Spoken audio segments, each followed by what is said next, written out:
नमस्कार दोस्तों, स्वागत है आपका आज के मुख्य समाचार में, जिसमें सबसे पहली और बड़ी खबर में आपको बताएंगे कि हाथरस भगदड़ का जिम्मेदार कौन। प्रियंका गांधी ने गलतियों की लिस्ट के साथ योगी सरकार को घेरा, अब तक 121 की मौत। दूसरी खबर में जिक्र होगा कि राजनाथ सिंह ने संसद में शहीद अग्निवीर को लेकर बोला झूठ, राहुल गांधी ने दिया इसको लेकर सबूत।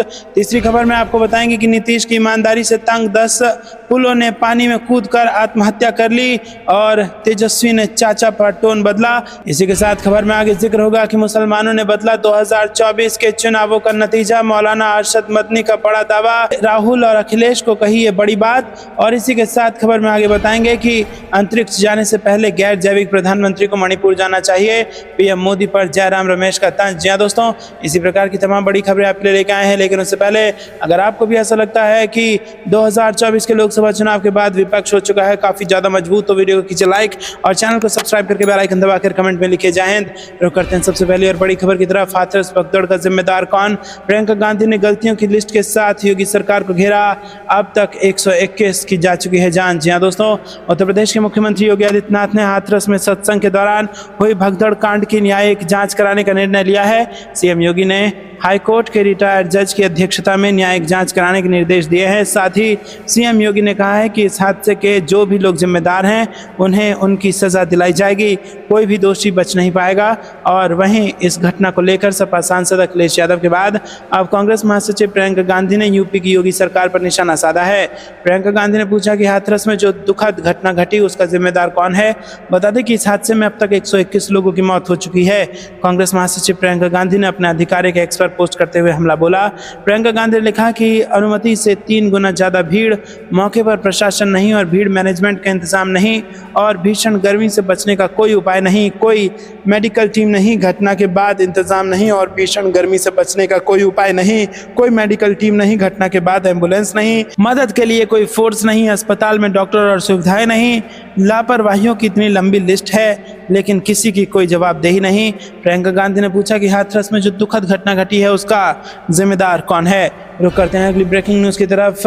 राजनाथ सिंह ने संसद में शहीद अग्निवीरों को लेकर बोला झूठ, राहुल गांधी ने दिया है इसको लेकर सबूत। जी हां दोस्तों, शहीद अग्निवीरों को लेकर केंद्र की मोदी सरकार घिर गई है।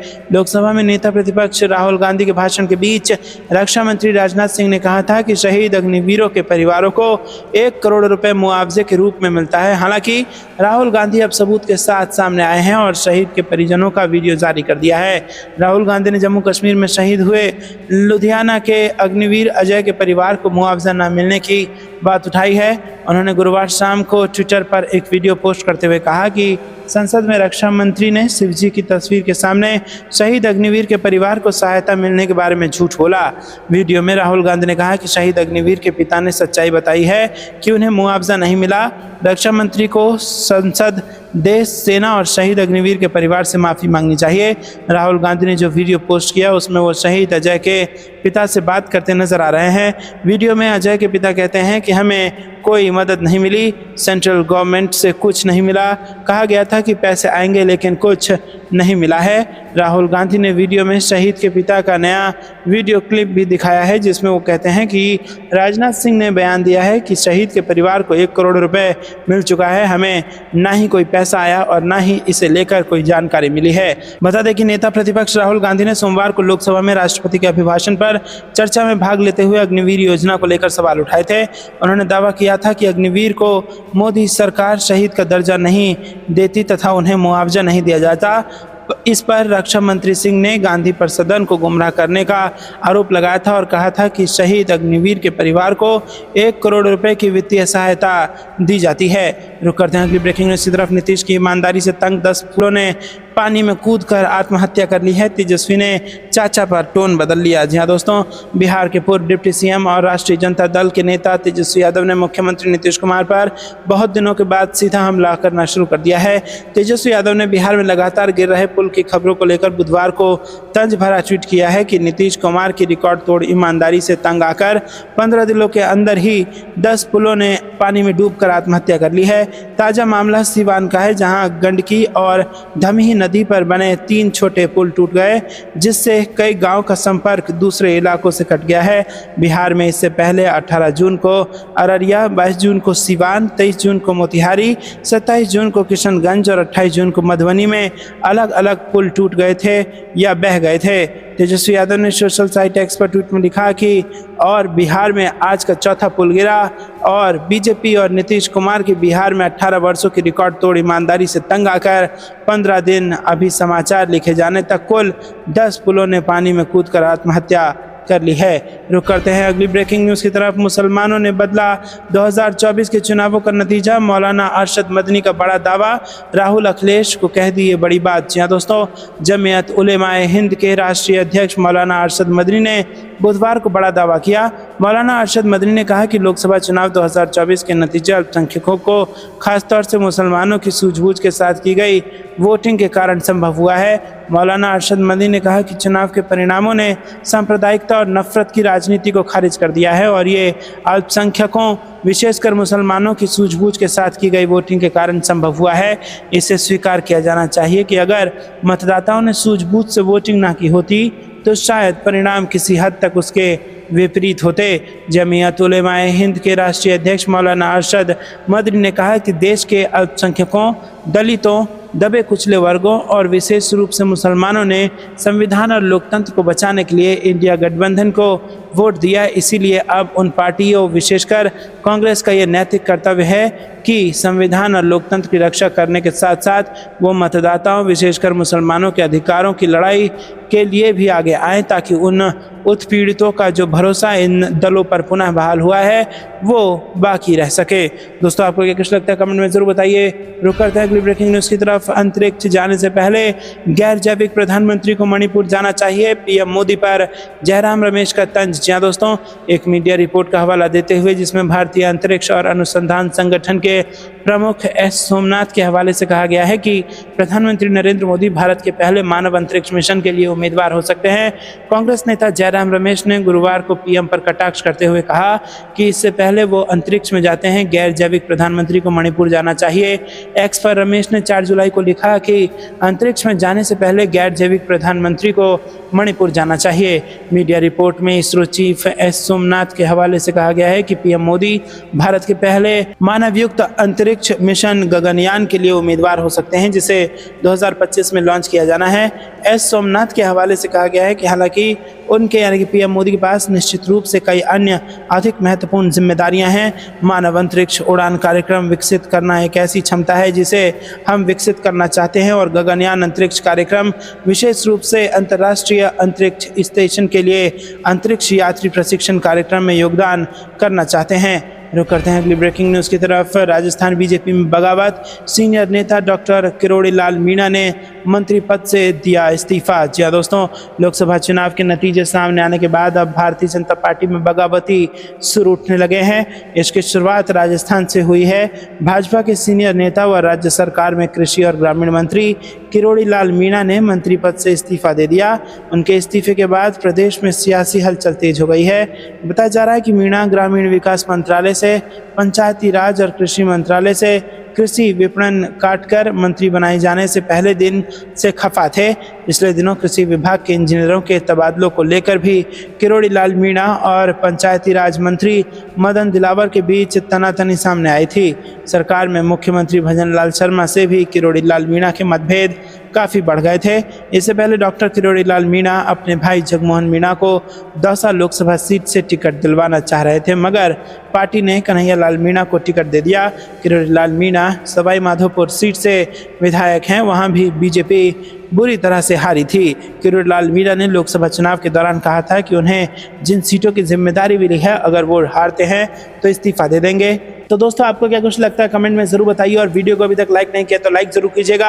रुक करते हैं अगली ब्रेकिंग न्यूज की तरफ। से मिलने पहुंचे नीतीश कुमार। बिहार में सियासी हलचल तेज, क्या बिहार में फिर कुछ होने जा रहा है बड़ा? जी हां दोस्तों, यहां पर बिहार के मुख्यमंत्री नीतीश कुमार अचानक राज्यपाल राजेंद्र विश्वनाथ से मिलने पहुंचे थे, और बिहार विधानसभा चुनाव से पहले और केंद्र में नई सरकार बनने के बाद सीएम नीतीश कुमार ने राज्यपाल से पहली मुलाकात की है।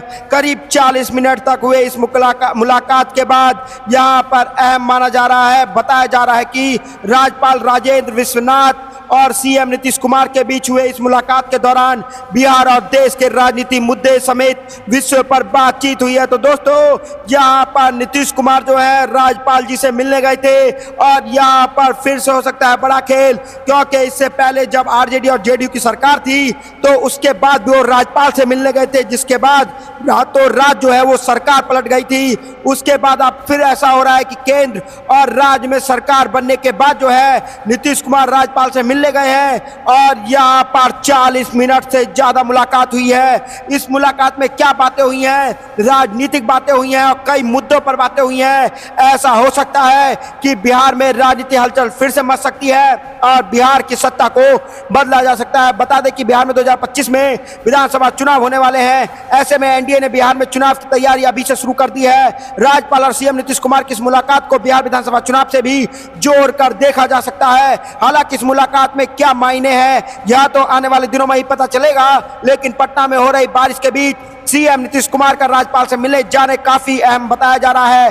और नीतीश कुमार के राज्यपाल से मुलाकात के बाद यह चर्चा भी होने लगी है कि बिहार में फिर से कुछ बड़ा होने वाला है। तो दोस्तों यहाँ पर बिहार में हो सकता है बड़ा खेल, और अब की बार सिर्फ बिहार में ही नहीं केंद्र में भी हो सकता है बड़ा खेल, और किसी भी वक्त बिहार और केंद्र की सत्ता पलट सकती है और एनडीए को लग सकता है बड़ा झटका। जी हाँ दोस्तों, एनडीए की सत्ता कभी भी एनडीए के हाथों से छीनी जा सकती है। आपको क्या लगता है दोस्तों? कमेंट जरूर बताइएगा। इस वीडियो को लाइक जरूर करिएगा। रुक करते हैं अगली खबर की तरफ। अर्थव्यवस्था पर आंकड़े छुपा रही सरकार, अब मनमर्जी नहीं जन मर्जी चलेगी, लोकसभा में बोले अखिलेश यादव। जी हाँ दोस्तों, यहाँ पर लोकसभा की कार्रवाई एक बार फिर शुरू हुई और केंद्र एजेंसियों के दुरुपयोग, नीट और अग्निपथ जैसे मुद्दे को लेकर के विपक्ष ने सरकार को घेरा है। इस दौरान दोनों सदनों में जमकर हंगामा हुआ। लोकसभा में राष्ट्रपति के अभिभाषण के लिए धन्यवाद प्रस्ताव पर बोलते हुए उत्तर प्रदेश के पूर्व मुख्यमंत्री और सपा सांसद अखिलेश यादव ने कहा कि सरकार अर्थव्यवस्था पर आंकड़े छुपा रही है। तो दोस्तों अखिलेश यादव ने पहले लोकसभा स्पीकर ओम बिरला को बोलने का मौका देने पर धन्यवाद दिया। उन्होंने कहा कि सबसे पहले उन सभी मतदाताओं को धन्यवाद देना चाहता हूं जिन्होंने लोकतंत्र और एक तंत्र बनाने से रोका, और चुनाव के समय ऐसा कहा गया कि 400 पार पर समझदार जनता को फिर से ध्यान देना चाहिए।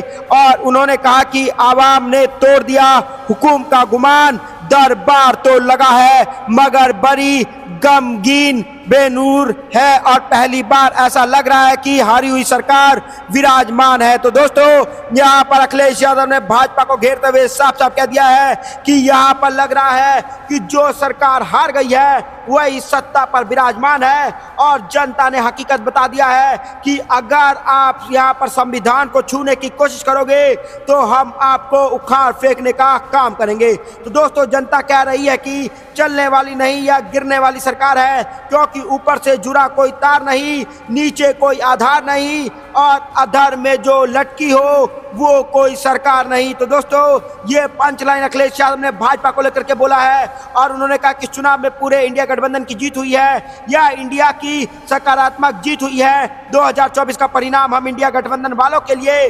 जिम्मेदारी से भरा पैगाम भी है। हम यह भी कहें कि 15 अगस्त 1947 अगर आज़ादी का दिन था तो 4 जून 2024 देश के लिए सांप्रदायिक राजनीति से आज़ादी का दिन रहा है। सबसे अच्छी बात यह है कि सांप्रदायिक राजनीति की हार हो गई है। तो दोस्तों यहाँ पर अखिलेश यादव ने भाजपा को घेरते हुए कह दिया है कि किसी भी वक्त भाजपा की सरकार गिर जाएगी, और अब किसी एक सरकार और किसी की सरकार नहीं चलेगी, पूंजीपतियों की सरकार नहीं चलेगी।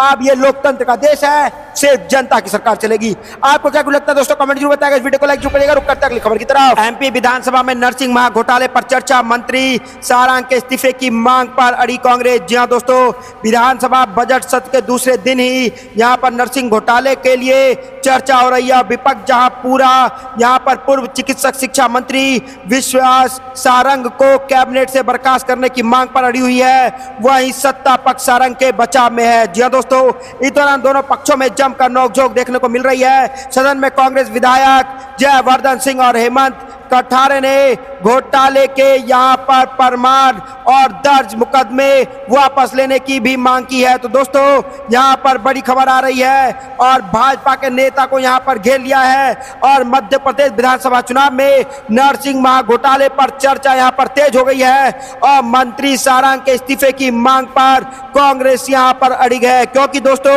ये जो घोटाला हुआ है वो भाजपा के नेता के द्वारा हुआ है और मध्य प्रदेश में हुआ है। अगर इसकी बात विधानसभा चुनाव में यहाँ पर विधानसभा में नहीं रखी जाएगी तो आखिरकार रखी कहाँ जाएगी। और अगर ऐसे ही घोटाले होते रहे और इसके ऊपर एक्शन नहीं हुआ तो आखिरकार ये घोटाले रुकेंगे कब, क्योंकि घोटाले के चक्कर में कितने स्टूडेंट जो हैं वो पिस जाते हैं और यहाँ पर पेपर लीक जैसे मुद्दे आ जाते हैं और घोटाले होते रहते हैं। लेकिन जब अगर जांच की बात आती है तो जांच के नाम पर इस देश में अभी कुछ नहीं हो रहा है। तो दोस्तों आपको क्या लगता है कमेंट जरूर बताएगा। इस वीडियो को लाइक जो करेगा। रुक करते हैं अगली खबर की तरफ। पीएम मोदी के भाषण को राजस्थान के इस कांग्रेस नेता ने लिया आड़े हाथ। जी दोस्तों यहाँ पर राष्ट्रपति के अभिभाषण पर चर्चा के बाद लोकसभा में प्रधानमंत्री नरेंद्र मोदी की ओर से दिए गए संबोधन को लेकर के कई तरह की प्रतिक्रिया सामने आ रही है। राजस्थान में भी विपक्ष के नेताओं ने पीएम मोदी के संबोधन को लेकर के प्रतिक्रिया दी है। कांग्रेस के पूर्व अध्यक्ष और वरिष्ठ नेता सचिन पायलट ने मोदी को आड़े हाथ लिया है। टोंक विधायक और कांग्रेस के वरिष्ठ नेता सचिन पायलट ने कहा कि प्रधानमंत्री जी का लोकसभा में दिया गया संबोधन निराश करने वाला है। उन्होंने यहाँ पर गिनाते हुए कहा कि किसान के लिए एमएसपी का कानून, युवाओं के लिए रोजगार, महिलाओं को लिए आर्थिक रूप से संबल, महंगाई और बेरोजगारी जैसे विषयों को राहुल गांधी ने संसद में मजबूती से उठाया था, लेकिन उन्हें लेकर के भी प्रधानमंत्री के भाषण में किसी ठोस नीति और योजना का जिक्र नहीं हुआ है। तो दोस्तों यहाँ पर सचिन पायलट ने कहा कि नीट पेपर लीक जैसे अति गंभीर विषय को हल्का करने वाला यह छात्रों के भविष्य के लिए संतोषजनक नहीं रहा है। उन्होंने कहा कि सत्ता पक्ष को चाहिए कि बेबुनियादी बयानबाजी त्याग कर वह खुले मन से सदन में इस मुद्दे पर चर्चा करे और विपक्ष को साथ लेकर के देश हित के साथ ही जनहित के लिए उचित नीतियों पर काम करे। तो दोस्तों सचिन पायलट ने यहाँ पर बुरी तरीके से घेर लिया है भाजपा को और मोदी सरकार यह कहे कि मोदी जी के जो लोकसभा सदन में दिए हुए भाषण को लेकर के सचिन पायलट ने घेरा है मोदी जी को और कहा है आखिरकार उन्होंने मणिपुर के मुद्दे पर कुछ नहीं बोला, आखिरकार उन्होंने बेरोजगारी के मुद्दे पर कुछ नहीं बोला, आखिरकार उन्होंने महंगाई के मुद्दे पर कुछ नहीं बोला, आखिरकार उन्होंने पेपर लीक के मुद्दे को कुछ नहीं बोला और देश के भविष्य जो है नीट एग्जाम को लेकर के जो डॉक्टर बनेंगे जिसका पेपर लीक का मुद्दा बड़ा गरमाया हुआ था उसको लेकर के भी यहाँ पर मोदी जी ने कुछ नहीं बोला। सदन में सिर्फ राहुल गांधी पर टिप्पणियां की, राहुल गांधी ने सारे प्रश्न उठाए लेकिन प्रधानमंत्री मोदी जो है एक भी प्रश्न का जवाब नहीं दे पाए। तो दोस्तों यहाँ पर सचिन पायलट ने बुरी तरीके से घेर लिया मोदी सरकार को, उठा दिया है बड़ा सवाल भाजपा पे। आपको क्या कुछ लगता है कमेंट जरूर बताएगा। इस वीडियो को लाइक जो करिएगा। रुक करते हैं अगली खबर की तरफ। पीएम मोदी ने मणिपुर के प्रति नहीं दिखाई संवेदना, उनका व्यवहार निष्ठुर था, कांग्रेस नेता का बड़ा बयान। जी हां दोस्तों मणिपुर में हुए हिंसा सरकार के लिए परेशानी का सबब बनी हुई है। इस मुद्दे को लेकर के विपक्ष सरकार पर लगातार हमला करता रहा है। वहीं लोकसभा में नेता प्रतिपक्ष राहुल गांधी ने मणिपुर को लेकर के मोदी सरकार को जमकर घेरा था। इसी बीच 3 जुलाई को कांग्रेस ने प्रधानमंत्री नरेंद्र मोदी पर हमला बोलते हुए उन्हें मणिपुर के प्रति निष्ठुर व्यवहार करने वाला बताया था। कांग्रेस ने आरोप लगाया कि पीएम मोदी ने मंगलवार को 2 जुलाई को लोकसभा में मणिपुर के प्रति निष्ठुर व्यवहार दिखाया है और राज्य के प्रति कोई संवेदना व्यक्त नहीं की थी। पार्टी का कहना है कि इस वजह से सदन में हंगामा की स्थिति बन गई। जी हां दोस्तों कांग्रेस सांसद गौरव गोगोई का कहना है कि अगर लोकसभा में बाहरी मणिपुर संसदीय क्षेत्र के सांसद को बोलने का मौका दिया जाता तो सदन से मणिपुर के लिए अच्छा संदेश जाता। दरअसल कांग्रेस चाहती थी कि राष्ट्रपति का अभिभाषण पर यहाँ पर निचले सदन में लाए गए धन्यवाद प्रस्ताव पर चर्चा का इससे पहले प्रधानमंत्री मोदी जवाब दे। उससे पहले बाहरी मणिपुर संसदीय क्षेत्र से आने वाले पार्टी के सांसद अल्फ्रेड आर्थर को सदन में बोलने की इजाजत मिले, लेकिन ऐसा नहीं हुआ। असल में से सांसद यहाँ पर जो है उनको बोलने की अनुमति नहीं दी गई, जिस पर कांग्रेस ने नाराजगी जाहिर की है और कांग्रेस ने उनके सहयोगी दलों से पीएम मोदी के भाषण के दौरान सदन में जमकर नारेबाजी की है। तो दोस्तों यहाँ पर मणिपुर के मुद्दे पर फिर से घिरते जा रहे हैं प्रधानमंत्री मोदी। क्योंकि यहाँ पर मणिपुर से सांसद चुन के आए हैं। यहाँ पर विपक्ष चाहता था कि उनको बोलने का सदन में मौका मिले, लेकिन भाजपा सरकार ने मणिपुर के सांसद को सदन में बोलने का मौका तक नहीं दिया। अपना भाषण प्रधानमंत्री मोदी ने खूब दिया, लेकिन मणिपुर की जब बात सुनने की आई तो उन्होंने निष्ठुर व्यवहार अपनाया और मणिपुर की आवाज को दबाने की यहाँ पर भाजपा के द्वारा कोशिश की गई है। तो दोस्तों, आपको क्या कुछ लगता है कमेंट जरूर बताइएगा। वीडियो को लाइक जो करिएगा। रुक करते हैं अगली खबर की तरफ। आपके झूठे वादों के खिलाफ वोट डालते हुए लोगों ने कहा कि तुमसे ना हो पाएगा। खड़गे ने पीएम मोदी को दिया करारा जवाब। जी हां दोस्तों, कांग्रेस अध्यक्ष मल्लिकार्जुन खड़गे ने राष्ट्रपति अभिभाषण पर लोकसभा में धन्यवाद प्रस्ताव पर चर्चा के दौरान पीएम मोदी द्वारा लाए गए आरोप का जोरदार जवाब दिया है। कांग्रेस अध्यक्ष ने पीएम मोदी पर पलटवार करते हुए कहा कि किसानों के आय दुगुना करने, सालाना 2 करोड़ नौकरियां देने और सबका साथ सबका विकास जैसे वादों आपसे पूरे होंगे या नहीं होंगे, इसका जवाब दीजिए। आपने देश की जनता से झूठे वादे किए हैं, यह देश की जनता जानती है और अब देश के मतदाता भी आपसे कह रहे हैं कि तुमसे ना हो पाएगा। तो दोस्तों, यहाँ पर मल्लिकार्जुन खड़गे ने सदन में मोदी सरकार या कहे कि भाजपा को घेरते हुए बड़ी बात कह दी है और साफ साफ कह दिया है कि भाजपा सरकार, अब जनता भी जान गई है कि भाजपा सरकार से ना हो पाएगा। जी हाँ दोस्तों, मल्लिकार्जुन खड़गे ने पीएम मोदी द्वारा कांग्रेस को परजीवी कहने को लेकर के भी करारा जवाब दिया है। उन्होंने कहा कि आपने किसानों को भी यही कहा था, लेकिन उनके विरोध के आगे आपको झुकना पड़ा था।